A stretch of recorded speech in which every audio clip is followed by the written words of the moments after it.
नमस्कार जूलिया बच्चों, मैं रिगजिन छोंडोल। आपकी जो हिंदी पुस्तक है 7वीं कक्षा की, उसमें से जो U3 का सिलेबस है उसमें एक पाठ है बेटा जम्मू कश्मीर की झीलें। तो मैं वो आज आप लोगों को पढ़ाऊंगी। और जैसे कि नाम से ही हमें पता चल रहा है जम्मू कश्मीर की झीलें, मतलब हम जम्मू अभी तो पहले तो जम्मू कश्मीर और लद्दाख जो है जम्मू कश्मीर का ही भाग था, अब हम अलग हो गए हैं, यूटी लद्दाख हो गया है। तो यहाँ जम्मू कश्मीर और लद्दाख में जो प्रसिद्ध जो झीलें हैं हम उसके बारे में पढ़ेंगे।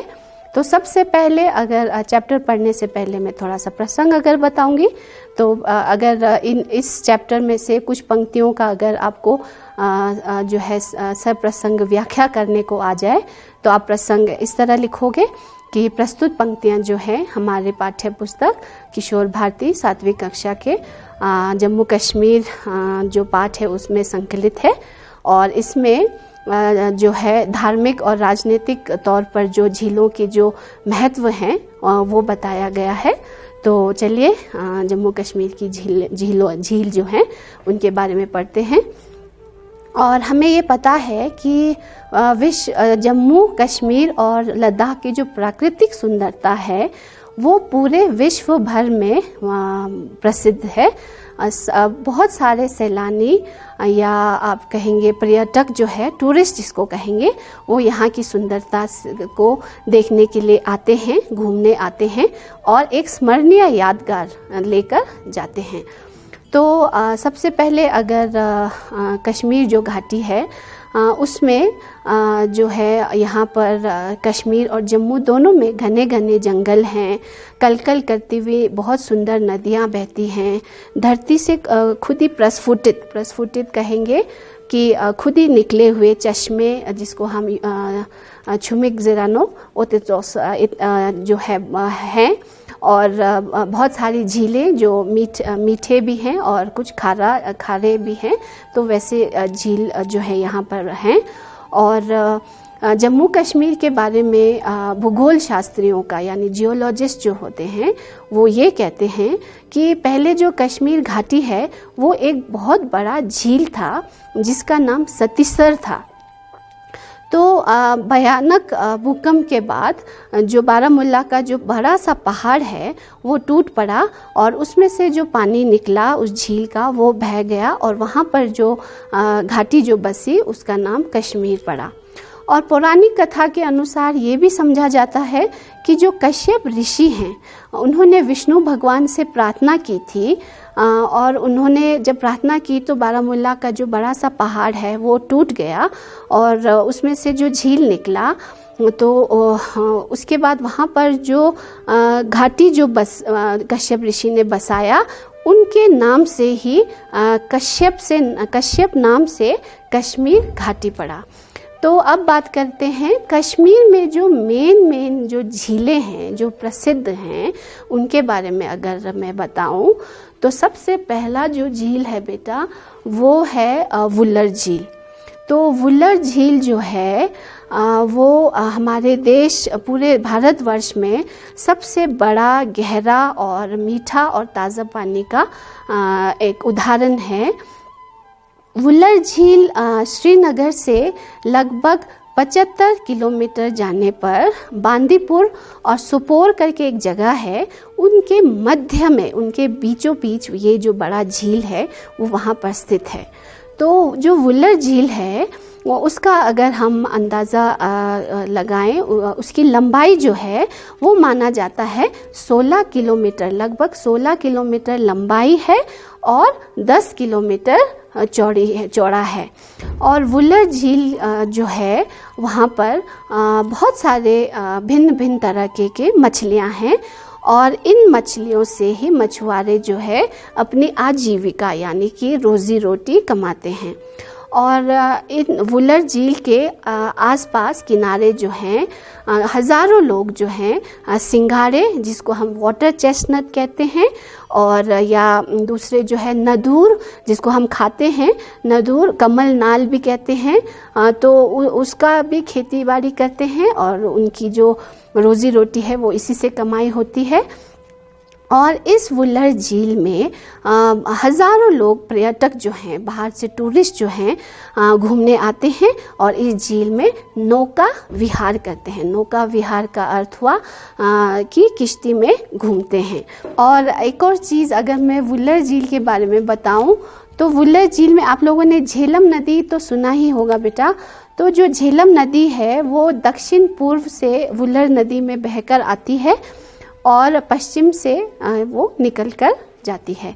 उसके बाद जो है दूसरा जो हुआ जो झील है कश्मीर में, वो है बेटा डल झील। डल झील जो है कश्मीर के बीचों बीच शहर में ही स्थित है। डल झील, डल लेक आप लोगों ने सुना होगा, बहुत ही प्रसिद्ध है। डल लेक में जो है उसका जो लंबाई है वो लगभग 8 किलोमीटर माना जाता है और उसकी जो चौड़ाई है वो 6 किलोमीटर माना जाता है। और डल लेक के जो किनारे हैं आसपास जो हैं वो चश्मा शाही, निशाद गार्डन, शालीमार, मुगल बाग, ये सब उनकी सुंदरता को और भी बढ़ाते हैं।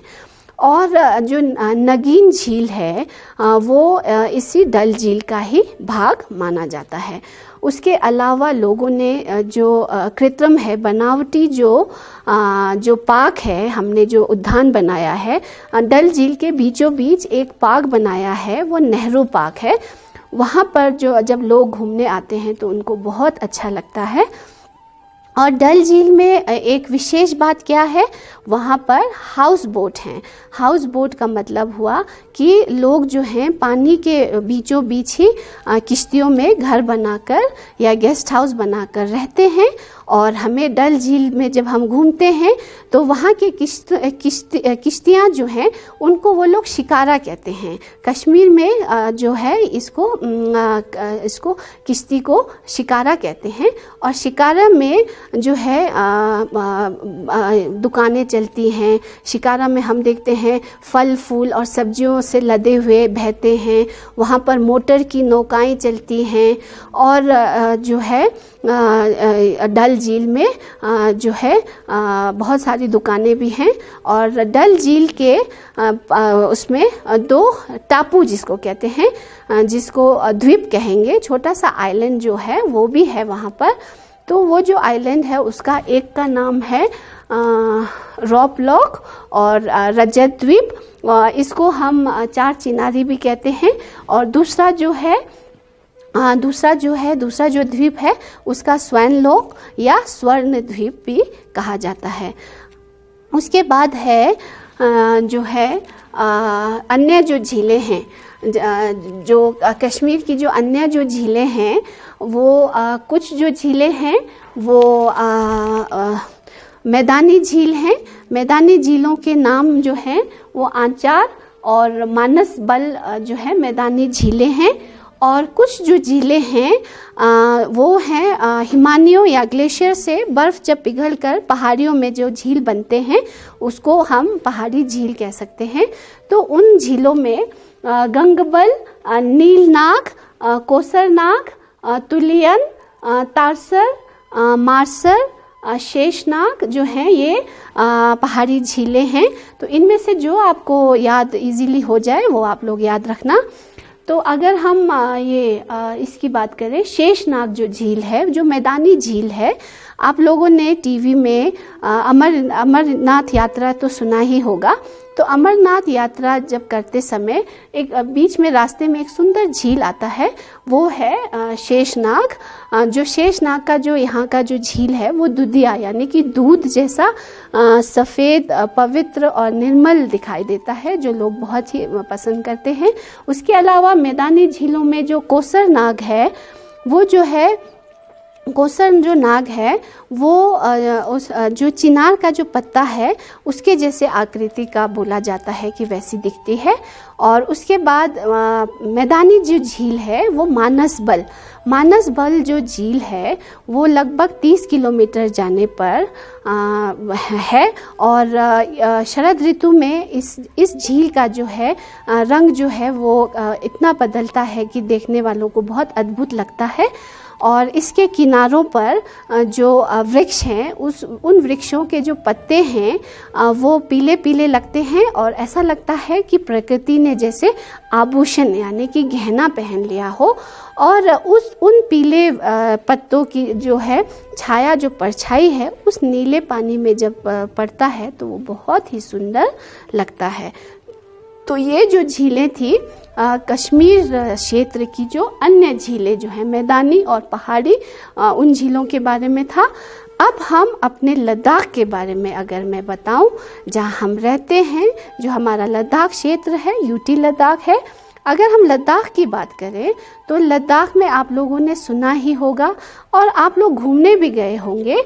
लद्दाख की जो झीलें हैं उनमें पांगोंग छो, छोमोरिरी, छोकर लेक है और अमतिला और यही छो, ये जो है लद्दाख की मेन झीलें हैं।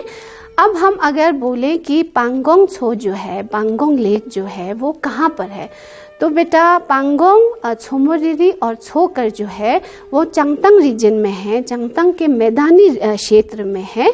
और ले से जब हम 150 किलोमीटर जैसा लगभग अगर चांगला क्रॉस करके जब जाते हैं तो दुर्बुक ब्लॉक पहुंचते हैं। दुर्बुक ब्लॉक से जो टंगजे जो एक गांव है वहां से 30-40 किलोमीटर जाने पर एक बहुत ही सुंदर झील आता है जहां पर 3 इडियट्स की मूवी भी बनी थी, तो आप लोगों ने देखा ही होगा। तो वो है बेटा पांगोंग लेक, जिसको एक छोटा सा समुद्र भी बोला जाता है। और ये माना जाता है कि ये इतना बड़ा झील है कि इसका जो 30% है, 30% जो है हमारे भारत देश में है और इसका 70% जो है 70% जो है वो चाइना में स्थित है। तो जो पांगोंग लेक है वो ऐसा भी माना जाता है कि वो आसमान के कलर के हिसाब से अपना रंग बदलता है, बहुत ही सुंदर लगता है। बहुत लोग देश विदेश से पर्यटक जो है, टूरिस्ट जो है, इसकी सुंदरता को देखने के लिए आते हैं। और इस झील के आसपास ये जो झील है वो खारा पानी है। खारा मीन्स सॉल्टी वाटर है। जो छोमोरिरी भी और छोकर और ये पांगोंग तीनों ही जो है खारा पानी है, सॉल्टी वाटर है। और पांगोंग लेक के आसपास जो पहाड़ है वो माना जाता है कि खनिज पदार्थों का जो है भंडार है। और पांगोंग को ग्रास लैंड भी कहते हैं। और पांगोंग में जो है किनारों पर पहाड़ से सर्दियों में जो बर्फ़ हैं वो पिघलकर इस पानी में मिल जाते हैं। अब बात करेंगे छोमोरिरी और छोकर, जो कि चंगतंग के दूसरे रीजन जो न्यूमा ब्लॉक साइड से वहाँ पर है। ये पानी भी पूरा खारा है और हमें वहाँ पर जो स्टेट बर्ड है ब्लैक नेक क्रेन वो भी देखने को मिलता है। उसके बाद अमतिला छो और यही छो जो है वो ताज़ा पानी का उदाहरण है, ऐसा माना जाता है। उसके बाद ये हो गई लद्दाख की झीलें। अब रह गया जम्मू। तो जम्मू जो है वो पहाड़ी क्षेत्र माना जाता है। तो जो भी जम्मू में जो झीलें हैं वो पहाड़ी हैं, पहाड़ी झीलें हैं। उनमें से जो नाम है वो है बेटा, एक तो मानसर लेक, एक है सुरीसर, तीसरा है सनासर और चौथा जो है कैलाश। ये जो झीलें हैं वो बहुत प्रसिद्ध हैं जम्मू क्षेत्र के। तो मानसर जो झील है उसमें ये माना जाता है कि जो हमारे संस्कृति यानी संसार बनाने वाले जो जगत पिता ब्रह्मा जी जो हैं, उन्होंने इस मन की इच्छा से इस झील की इच्छा की थी, स्थापना की थी। तो इसलिए इसका नाम मनसर यानी मन के अनुसार यानी इसलिए मानसर रखा गया। और महाभारत के पौराणिक कथा के हिसाब से तो ये भी बोला जाता है कि जो अर्जुन जो हैं उन्होंने जब वो शेषनाग का पीछा कर रहे थे तो उन्होंने एक तीर मारा। वो तीर जो है धरती पर गड़ गया, तो उस धरती से जो पानी निकला वो मानसर झील बन गई। और एक और कथा के अनुसार तो ये भी माना जाता है कि जो अर्जुन हैं उसके अर्जुन और प्रभु वाहन जो उनके बेटे माना जाते हैं, उन दोनों में जब युद्ध हुआ तो प्रभु वाहन अर्जुन जो है घायल हो गए और प्रभु वाहन जो है तीर लेकर अर्जुन के पीछे पड़े हुए थे। तो आलोपी जो हैं, उनकी जो माता हैं, वो आती हैं और वो बोलती हैं कि बब्रुवाहन से कि ये तो तुम्हारे पिता हैं। तो बब्रुवाहन जो है बहुत दुखी होता है और वो तीर जो है ज़मीन पर गुस्से में गड़ देते हैं। तो ज़मीन पर एक जगह तीर और वो तीर जो है दूसरे स्थान पर भी जा गिरता है। तो 2 जगह से जो पानी निकला उन्हीं का नाम जो है ये मानसर झील और सुरीसर झील बोला जाता है। और सुरीसर जो झील है वो यहाँ से 12 किलोमीटर दूरी पर है। और सुरीसर जो झील है उसके आसपास जो हैं किनारों पर ऐसा माना जाता है कि जो स्थानीय राजाएं हैं, राजाओं के जो महलों के जो खंडहर हैं वो वहाँ पर स्थित हैं। और जो ये मानसर लेक है जो जम्मू से लगभग 65 किलोमीटर 65 किलोमीटर दूर है, जो मानसर लेक है वो वहाँ माना जाता है कि बहुत सारे जो हैं आसपास कछुए और मछलियाँ जो हैं निडर होकर घूमते हैं। और मानसर लेक में अभयारण्य का मतलब हुआ ऐसा वन, ऐसा जंगल जहाँ के जो पशु पक्षी हैं वो आज़ादी से स्वच्छंद होकर, निडर होकर, निर्भय होकर, बिना डरे घूमते हैं। तो मानसर लेक में जो है नील गाय हो गया, हिरन हो गया, मोर जो हैं वो वहाँ घूमते हैं। और वहाँ पर मानसर लेक के वहाँ पर जो है कमल के फूलों के पत्ते जो हैं वो खिले हुए बहुत ही सुंदर लगते हैं। और यहाँ पर प्राचीन मंदिर भी हैं। प्राचीन जो मंदिर है उसमें जो है उमापति महादेव के, भगवान नरसिंह के और दुर्गा माता के प्राचीन मंदिर जो हैं वो यहाँ पर स्थित हैं। और हिंदू शास्त्र के हिसाब से जब हम बच्चे का पहली बार मुंडन कराते हैं या बाल काटते हैं तो लोग यहाँ पूजा पाठ कर यहाँ पर बच्चों के बाल काटने मानसर लेक पर लाते हैं। तो मानसर लेक जो है, उसके बाद मानसर लेक के बाद सुरीसर जो लेक है वो यहाँ से 12 किलोमीटर दूर है। यहाँ का पानी बहुत ही निर्मल और स्वच्छ जल है। और इस झील को माना जाता है, इसकी जो किनारे हैं वो स्थानीय जो राजाएं हैं उनके महलों के खंडहर भी हैं जो राजनीतिक महत्व की ओर संकेत करते हैं और जो है प्राचीन वैभव के जो आभास भी दिलाते हैं, बखान कराते हैं। यानी इम्पोर्टेंस जो है एंशियंट, इनको बचाना पड़ेगा। इम्पोर्टेंस जो है एंशियंट, उससे ऐतिहासिक हिस्टोरिकल इम्पोर्टेंस के हिसाब से इन झीलों को बचाना पड़ेगा, वो संकेत करते हैं। उसके बाद सुरीसर के बाद आता है बेटा तीसरा जो है जम्मू का, वो हुआ सनासर। सनासर जो है वो लगभग 130 किलोमीटर जाने पर पत्नीटॉप के रास्ते में आता है। वहाँ का जो पर्यावरण है, वहाँ इतनी शुद्ध हवा है, पर्यावरण जो है प्रदूषण रहित यानी पॉल्यूशन फ्री, इतना शांत माहौल है। तो वहाँ पर सनासर जो है वो झील है जो बहुत ही सुंदर दिखता है। उसके बाद एक है कैलाश जो है। कैलाश जो झील है वो भद्रवा क्षेत्र में लगभग समुद्र तल से, सी लेवल से लगभग 4,500 मीटर यानी 4,500 मीटर की ऊंचाई पर है। और उसके ऊंचाई पर होने की वजह से साल भर यहाँ जो है बर्फ से ढकी रहती है। और जो है ये भी माना जाता है कि ये जो झील है कैलाश, भगवान शंकर जी की जो छड़ी यात्रा है वो कैलाश झील तक होती है, तो इसलिए इसको कैलाश यात्रा भी कहते हैं। तो ये थी बेटा जम्मू कश्मीर और लद्दाख के अलग अलग जो झीलों के नाम जो प्रसिद्ध हैं, जो एक ऐतिहासिक और धार्मिक महत्व रखता है। यहाँ पे जो भी पर्यटक, सैलानी या टूरिस्ट जो घूमने आते हैं वो एक स्मरणीय, बहुत यादगार जो है लेकर जाते हैं, उनको बहुत ही अच्छा लगता है। तो इसके बाद जो पाठ का जो शब्दार्थ है कठिन शब्दार्थ। अगर मैं पूरा बुक से पूरा चैप्टर पढ़ने लग जाऊं तो समय भी नहीं है और समय कम है और आप लोग भी बोर हो जाओगे, इंटरेस्टिंग नहीं होगा। तो इसलिए मैं कठिन जो शब्दार्थ है वो मैं आप लोगों को जो मुझे कठिन लगा वो मैं बताऊंगी।